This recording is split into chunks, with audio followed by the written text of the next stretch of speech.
Hi, and welcome to City Desk, a behind-the-scenes look at Santa Barbara's top local news stories. I'm your host, Jerry Roberts, joined by an all-star lineup of top local journalists for an inside look at these headlines. Neighbors on the Mesa denounce plans for a huge new housing project for City College students. The Texas oil company that fouled Santa Barbara's beaches takes another step in cleaning up its mess. The city backs down on its nitwit plan to gussy up the Douglas family preserve. And in our lightning round, Nick rants about hemorrhoids, Kelsey expounds on berry hoops, and Josh explains the aesthetics of parking signs. Joining me to explore these issues, Josh Molina, politics and policy writer for Newshawk, Kesley Brugger, staff writer for the Santa Barbara Independent, and Nick Welsh, executive editor of the Independent. Thank you all for being here.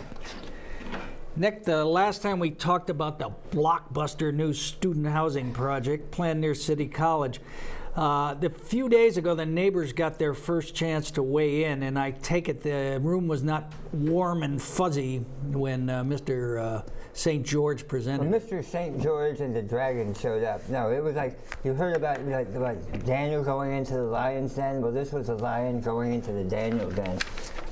Everybody was... Whatever that means. I don't know. Everybody was armed for bear for Ed St. George. They were going to... In the lion's den. In the lion's den with the dragon. With the dragon. And... you know, it was packed. It was a Monday night. It was packed, and you know, you could just hear the eyeballs rolling in the head. And every time he would try to talk, and there was a lot of blowing of the hair and sucking in of the teeth. Well, Ed St. George is committing the crime of giving or offering to give the people what they've asked for. And what people say we need is housing for City College students. And so he said, you want housing? Well, I'll give you housing. So he bought what used to be called Harbor Heights, which is a seven-building beach. Now it's called Beach City. So it used to be a pretty funky, rundown, trashed out, affordable place for working Santa Barbans to live. And he got rid of just about all of them, gussied it up, gave it a nice face job. And now every place has its own big screen TV and Swedish students who go to City College. And mostly the City College students from out of town. And I think where there used to be 2 beds per room, now it's like three beds. And, you know, so now he wants to take that, which he paid $34 million in cash. It was like the biggest real estate deal in rental housing history in Santa Barbara. Paid $34 million in cash, and says, now what I want to do, I want to tear down 3 of the buildings, rebuild them, and right now we've got about 483 beds. And he wants to put 1,500 beds in there. So he's going to get rid of all the kitchens, turn them in, get a big dorm, no parking for 1,500 students. But plenty of amenities. Oh my God, it will have a 65-seat movie theater. It will have a 24-hour cafe where you can go get food. It will have a 24-hour sort of market where you can go get this, that, and the other thing. It'll have a huge cafeteria. He's going to have 4 lacrosse teams. He's going to have a bicycle race team. He's going to have a surf team. They're going to go out and challenge other... And only City College students allowed. Doesn't that make your blood boil? Wouldn't you like to live in this place? You're the only one who's within 3 decades of college. What do you think? Right. No, it sounds like... I mean, is he committing to these things? Does he have to follow through with like 4 lacrosse teams, et cetera, et cetera? No, he doesn't have to. I mean, these are just ideas. It's all vision. So Ed St. George, he's 59 years old. He has a 10-year-old son, and he used to be sort of your typical, I don't know, churn and burn Isla Vista landlord. That's where he got the $34 million to pay cash on. He's had a change of heart. The scales have fallen from his eyes.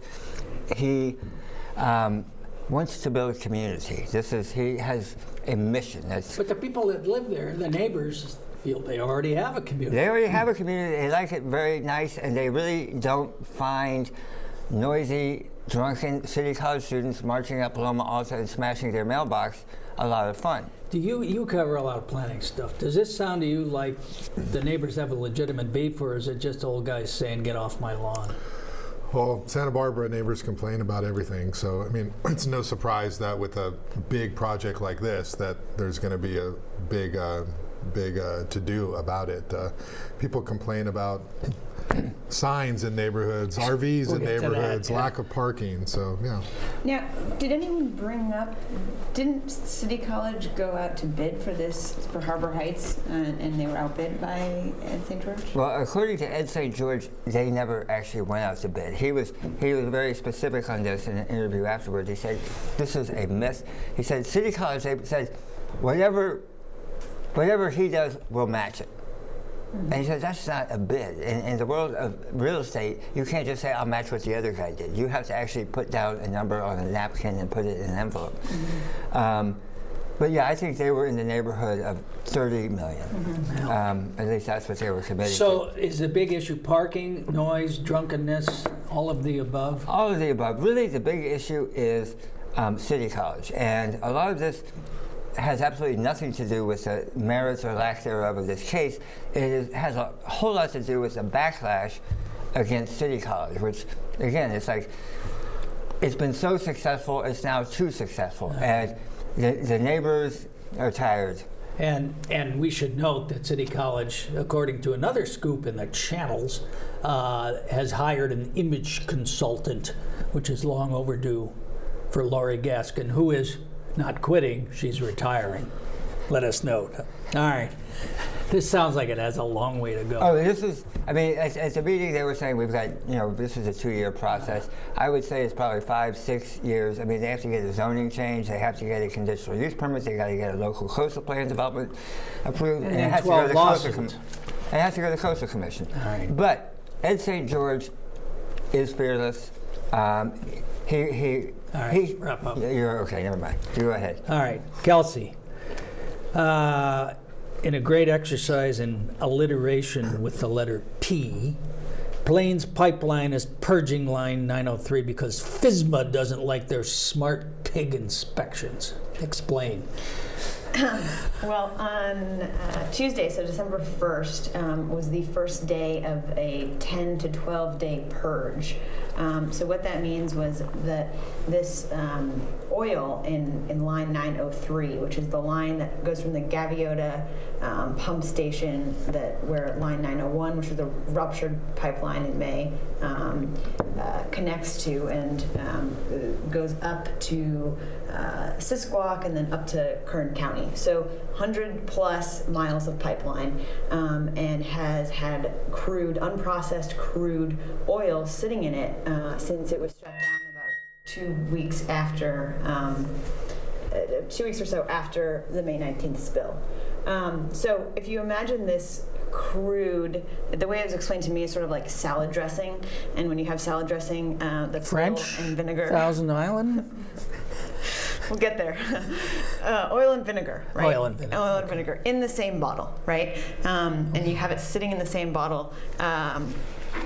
It'll separate. So you have the water on the bottom in this pipeline that is corroding or has been corroding probably line 903, a Plains pipeline, for about 6 months. It has anti-corrosive Because they had to shut it down because they because spilled the oil on the beach. Yes. Yeah. So it's been corroding presumably for 6 months or so. There's these chemicals in there to stop it, but those wear off after 6 months. So PIMSA. Which is what? Which is the federal MIS acronym. Which is Nick? pipeline hazardous Materials. Okay, moving along. Safety Administration. Why are we still dealing with this? Because they're recalcitrant? Because the regulators are slow? Because Well, it is kind of odd that right now is when they issued this corrective action order 2 weeks ago, and it really, I mean, it's sort of like, why wasn't this done months ago? And that question is largely unanswered. I mean, they do have their bureaucratic process. They are kind of a tiny national, federal regulators. That Although Lois Capps got some more money to finance them in Congress. She's been pushing them. She's the one who arranged this meeting 2 weeks ago. They met with the county regulators to sit down and talk about why they're doing this now. And I think part of it was that those chemicals do wear off after 6 months. So it's like, this needs to happen. Well, Plains has officially declared you a fair reporter on this, unlike Nick. Right. So, I mean, neutral. What do you think? Mostly balanced. Mostly balanced. So, what do you? I mean, are we still mad at these guys, or are they doing their best? Well, I think that. This is Santa Barbara. I don't think that it's ever going to be just fine and dandy. They still are running ads in newspapers, on the internet, about their claims process, saying, if you suffered a loss from the spill, then you can make a claim against us. Are you joining Barry Capello's lawsuit, class action suit? Were you directly hurt by this? See, it's those kind of stories is why I daydream while covering ABR meetings. It's a lot easier to cover that. I'm still trying to figure out the alliteration. Plains Pipeline purging, PHMSA. Okay, so that's not a hard P. Smart pig inspections. What is a smart pig? A smart pig is it's like a machine that's sort of like a bullet that is a machine that is put in the pipeline and goes. And correct me if I'm wrong if this is right, but it is, testing the pipeline to measure how much of the outer metal has been corroded and where. Well, the Independent, I have to say, continues to cover this story out in an outstanding way, and I think they should be nominated for a Pulitzer, and perhaps they will be. Real quick. So KCRW calls me today and wants to know what the biggest stories of the year are, and I said in order: the pipeline, drought, Lois retiring, the city council district elections, and the mural on Big Five store. So you think that's right? You need to shuffle the order. That's a good job. You think that's right? Yeah. This is the biggest story of the year, isn't it? Locally? Yeah. Bigger than the drought.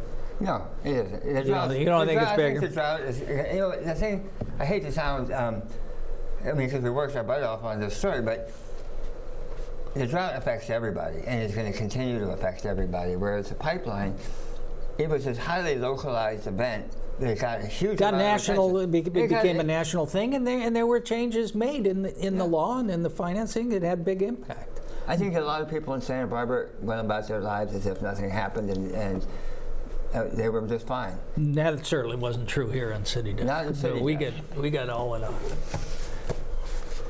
dither about it. All right, Josh. So a couple of months ago, and I want to be mostly balanced on this. Is it mostly balanced? Mostly, yeah. Mostly balanced. The good folks at City Hall came up with a lame brain plan to improve the Douglas Family Preserve, and it turns out a lot of people who use it, including myself, think it doesn't need improving. So the neighbors shut it down, didn't they? Big win for the neighborhood.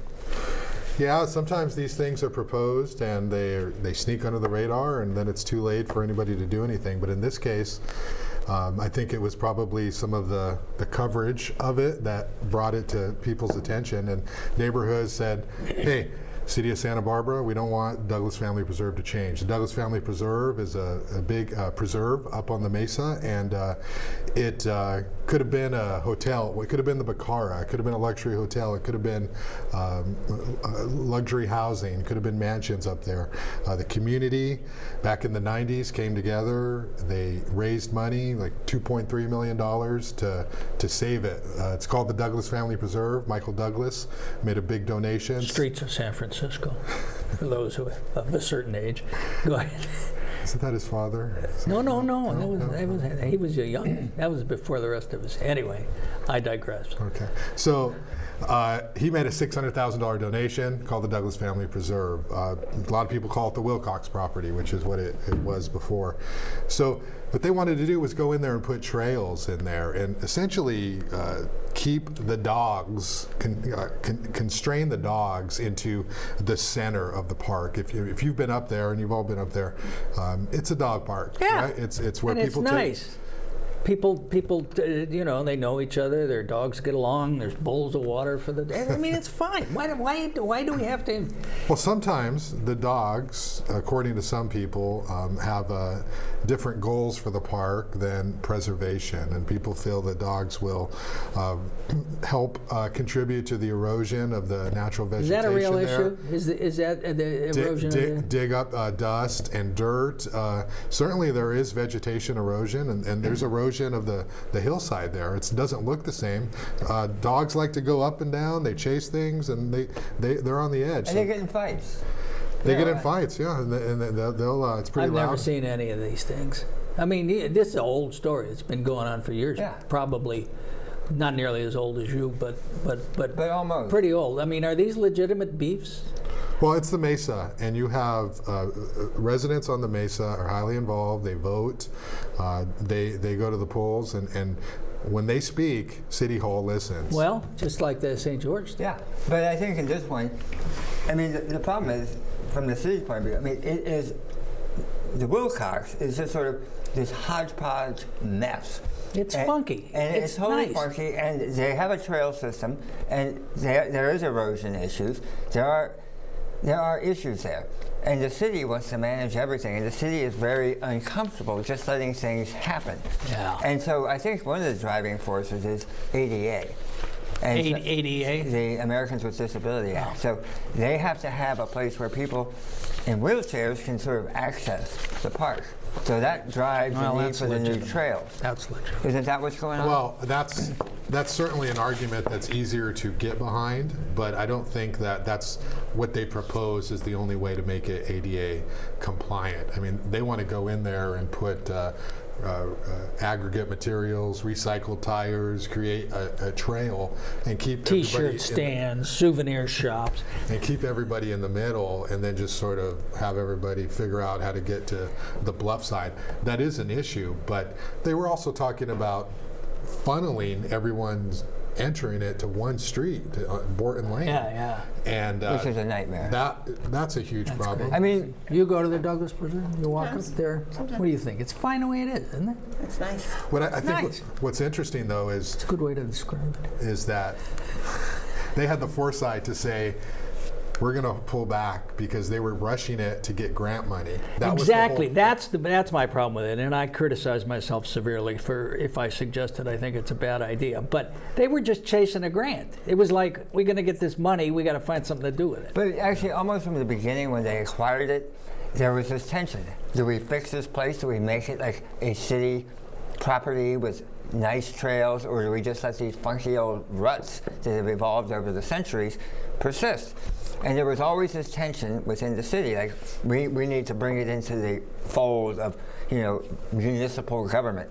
And the people that Josh was talking about, who raised all the money, who beat the drums to buy the place, they said, go screw yourself. We like it the way it is. Yeah, it's a mess. The dogs are unruly sometimes. So what? This is life. And we also have a kind of a generational clash. We've got a lot of turnover at City Hall. We have new people who are about to be in charge in Parks and Rec that may have different goals than the people who live there forever. So we're seeing that. But this issue is not going away. I know City Hall, they're going to get what they want eventually, but it may take a while. So whose district is this? This is Randy's. Randy Rouse's district. And where's he on it? It has not gone to the council, so I don't know. So he hasn't formally. really said what he thinks. My sense is, being a Mesa Santa Barbara guy, is that he probably agrees with a lot of the people who objected to this. A lot of the people. Why, things are working fine. Why change? You know what this reminds me of? This aesthetic. This is like Bendy White wanted to have Michelangelo design all of the newspaper racks in town. I mean, it's like, what? Well, Jerry, we're a special community. Yeah. Well, what's happening now, which is sort of in the same vein, is that there is a big push now to regulate the food trucks. So Tyler Hayden, who wasn't here, who couldn't be here tonight, Because he didn't want to speak about this he didn't want to talk about unspeakable story. the Enema Fest. Anyway. Dive right in. Yeah, come on, Jerry. We'll get there. He just came back from a meeting where the city attorney has crafted language on, all the food trucks. So on the west side, you have a couple of food trucks that kind of park themselves on a semi-regular basis. On Milpa Street, we've got a taco stand food truck. And all of a sudden, the city feels this irresistible twitch. They have to come up with regulations, because what happens if, we have 2 or 3 right now. What happens if we get more? And they have to be ahead of the parade. And so it's a little bit like that.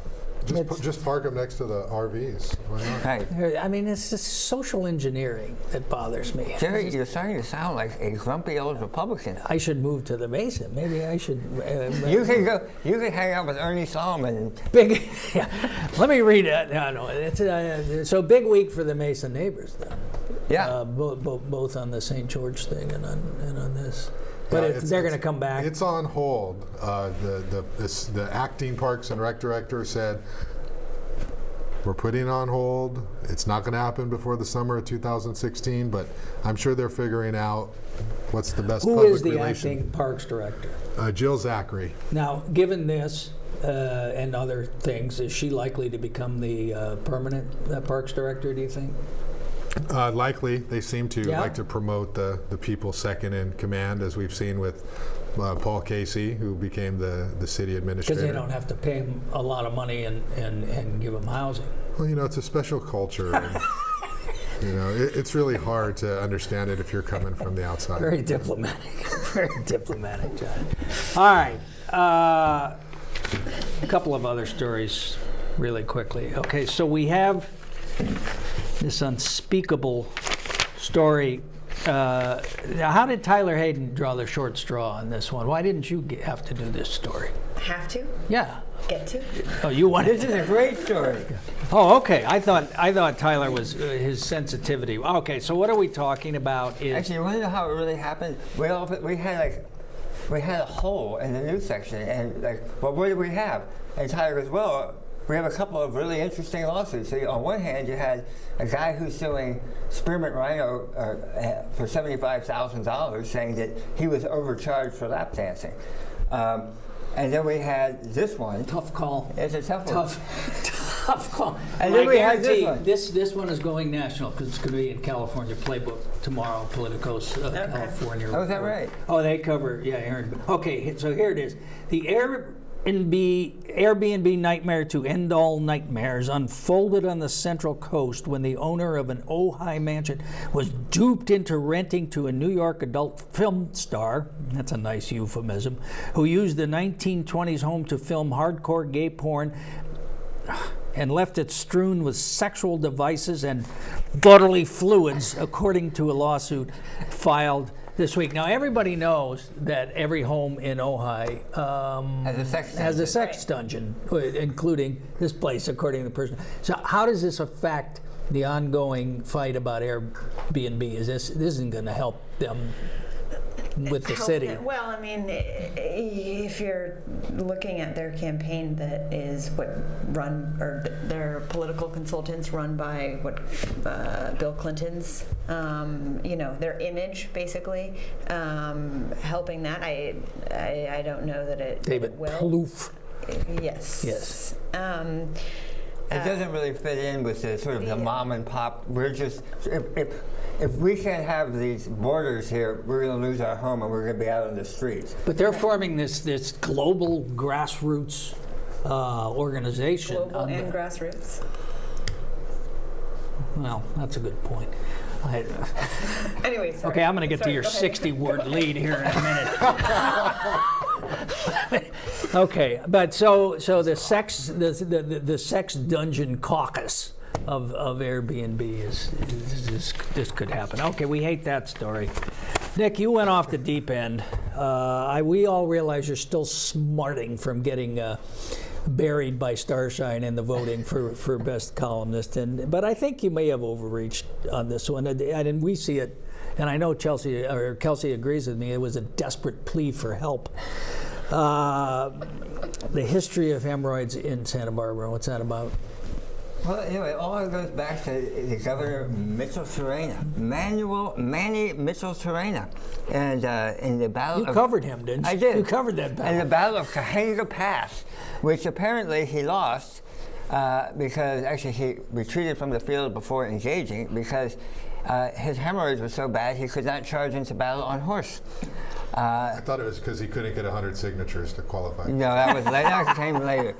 Something else. So I use this as a sort of a desperate ploy to start talking about the plans to put bicycle lanes on Mitchell Serena Street. So it was a bit of a stretch. Yeah. So where's the bike lanes? Well, things stand. We'll figure that out on December 10th when it goes before the Planning Commission. But the plan is to have bike lanes on both sides of Mitchell Serena from Castillo to One Black Pass State. And 100 cars are going to lose their perch, and they're going to go move into Kelsey's neighborhood looking for her parking space. Was this LA consultant? This is the bicycle master plan issue? Yeah. Is it a done deal? No. No, it's not going to happen. No. You're going to move 100 Here's the problem with this. You have stated and asserted and believe, I think genuinely, that all this bike lane is going to get people out of their cars and onto bike, but that's ridiculous. That's never going to happen.